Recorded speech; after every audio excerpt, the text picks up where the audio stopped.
TV O Estado tem a grata satisfação de registrar no nosso programa Personalidades o depoimento do professor Valmir Batista Correia.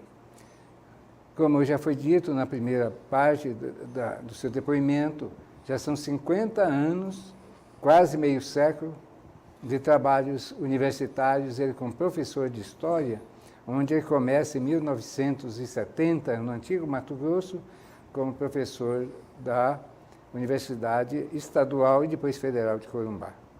Então, ele registrou todo o seu trabalho, a sua produção literária e profissional dentro da universidade. Eu queria dizer que, quando eu fui aposentado na Universidade Federal, eu também tive uma atividade como professor visitante em Aquidauana e ajudando os colegas a criar o curso de mestrado em História, que infelizmente não se concretizou.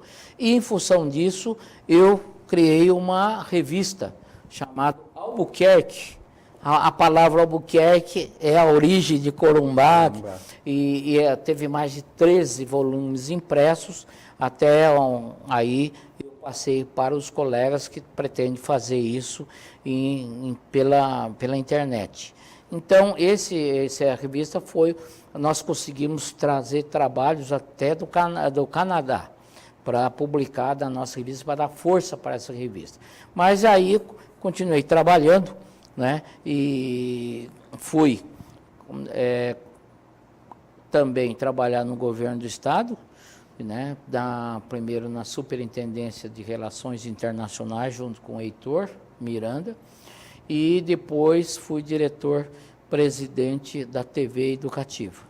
Continuei produzindo, continuei pesquisando, fui convidado pelo saudoso Hildebrando Campestrini, presidente do Instituto Histórico e Geográfico de Mato Grosso do Sul, para participar do Instituto. Então, comecei a fazer parte de associado do Instituto e, mais tarde, também da Academia Sul-Mato-Grossense de Letras.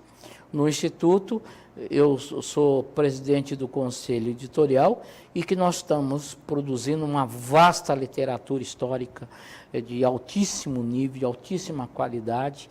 Nós fundamos lá no Instituto uma livraria de livros históricos, reeditando, inclusive, obras antigas, que muitas esgotadas, né? E nós, entre outras coisas, nós criamos uma coleção de memória de história de Mato Grosso do Sul. E eu trouxe 2 exemplares que eu e a Lúcia, que é Memórias da Grande Guerra. Esse livro são 3 textos contemporâneos da guerra com o Paraguai e com nossos comentários, a nossa apresentação. Esse livro é dessa coleção, que tem quase 80 volumes já, do Instituto Histórico. E também um livro em 2ª edição, que é Corumbá, Terra de Lutas e de Sonhos. A primeira edição ela foi editada pelo Senado Federal, e esgotado, e foi então reeditado, ampliado pela coleção. Esses 2 últimos volumes foram publicados esse ano pelo Instituto Histórico. São obras de nível e preços bastante acessíveis. O Instituto ele não visa comércio, ele visa divulgação do conhecimento histórico. Então, o preço é sempre abaixo de mercado, né? Então, a gente tem trabalhado muito com esse tipo de material. E eu queria dizer também que acabei de apresentar um trabalho, mas ainda não foi publicado, é o meu livro de memórias, chamado Ultrapassando Fronteiras, Memórias do que vi, ouvi e vivi. Então, é a minha história. Eu não consigo ver a minha história fora do processo histórico. Então, o que eu conto desde a minha infância, lá nos idos de Maracaí, vou contando o que aconteceu, vivendo, participando, olhando o que acontecia, até os movimentos políticos de São Paulo, 68 até 70, e também depois a minha vinda para Corumbá, onde eu conto a minha vida como vereador de província e tudo que aconteceu comigo lá, e acabando o livro aqui em Campo Grande. Além disso, nós estamos escrevendo, eu e a Lúcia, uma obra em 2 volumes. O nome ainda não está definitivo, mas seria Ensaio sobre a Construção de Mato Grosso do Sul, em 2 volumes. O primeiro volume chama Homens de Ferro, Cidades de Barro, que a gente trabalha em cima da formação das cidades. E o segundo volume, que eu gosto mais, chama A História que Não Foi Bem Contada, que eu mexo muito com jornais. Eu trabalho muito com jornais, né? Então eu continuo produzindo muito história, eu não perco a minha, vamos dizer, aquela ânsia de conhecer, de produzir. Continuo escrevendo muitos artigos, né?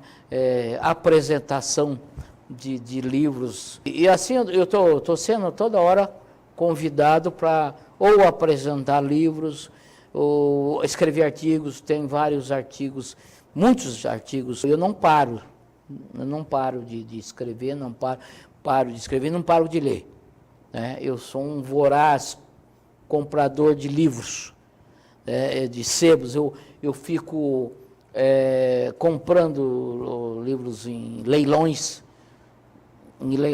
em Mercado Livre, estante virtual.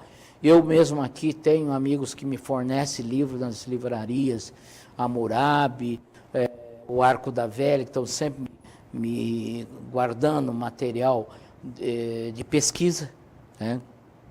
E a minha biblioteca, eu até brinco com meus colegas, eu falo assim, olha, você não pode perguntar se eu tenho isso, você tem que perguntar o contrário, o que você não tem na sua biblioteca? Porque a minha coleção é muito diversificada, só de fotos de Corumbá, Cuiabá, Campo Grande e outras antigas, tem mais de 2.000 fotos antigas.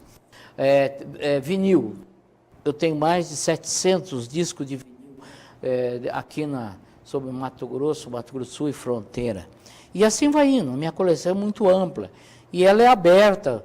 É claro que eu só deixo entrar quem é pesquisador, que vai entender a dimensão da biblioteca. Mas recebo os pesquisadores também, já recebi do Canadá, dos Estados Unidos, da Europa, do Brasil inteiro, venho, nem sei como é que eles conseguem descobrir, mas chego e eu falo, é um prazer. Como eu sou um socialista, eu acho que as minhas coisas têm que ser abertas às pessoas, eu não tenho aquela visão mesquinha de só eu ter.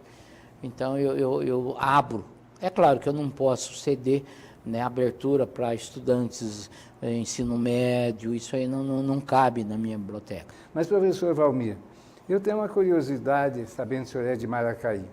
Porque Maracaí é uma cidade indo a Presidente Prudente nós temos a Raposo Tavares, que é a principal ligação Mato Grosso do Sul, São Paulo, antigamente ia para Assis, Ourinhos, Piratininga e Sorocaba, através da Raposo Tavares. Mas ela passa na cidade de Maracaí, da onde o senhor é procedente e a sua família é de lá, o senhor nasceu lá. Existe uma história fantástica que o Brasil, muita gente conhece, pelo menos os mais antigos.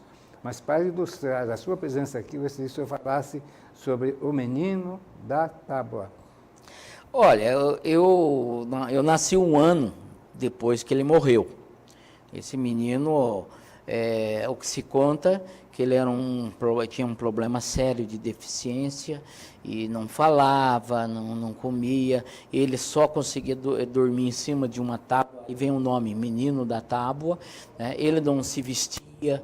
Então, e durante muito tempo eu ouvia essa história na família, porque há uma ligação familiar, né, dos primeiros pioneiros que o pai dele está ligado aos primeiros pioneiros, que inclusive o meu avô, meu bisavô, né, que foi fundador de Maracaí, e também o irmão do meu bisavô, eles eram tudo aparentados, né? Acho que as pessoas tinham um preconceito, né? Se comentava muito assim, essa história, uma história muito bonita, e aí eu não sei quando isso começou a criar uma história de que ele também fazia milagres. Maracaí cresceu em função do Menino da Tábua. No meu livro de memórias, eu revelo o que eu sei sobre o Menino da Tábua, mas é um negócio muito interessante. E tem uma época do evento, do nascimento dele, que vira romarias, centenas de ônibus indo para lá. Nós agradecemos, professor Valmir Correia, e encerramos aqui o segundo bloco e voltaremos sempre com uma personalidade para registrar a história do Mato Grosso do Sul.